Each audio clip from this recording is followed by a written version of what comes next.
హరి ఓం. తేదీ 4/9/24 బుధవారము. శ్రీకృష్ణ పరబ్రహ్మణే నమః. శ్రీమద్భగవద్గీత జ్ఞానయజ్ఞములో శ్రీమద్భగవద్గీత నుండి అథ అష్టాదశోऽధ్యాయః మోక్ష సన్యాసయోగః. ఈ అధ్యాయము నుండి 11వ శ్లోకము.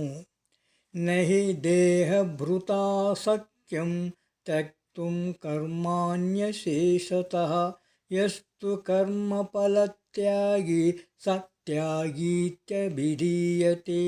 వివరణ: దేహమును కలిగి ఉన్న ఏ జీవికి కూడా కర్మలను పూర్తిగా త్యజించటము శక్యము కాదు.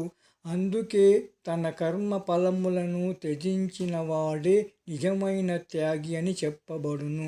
గోపాలకృష్ణ భగవానికి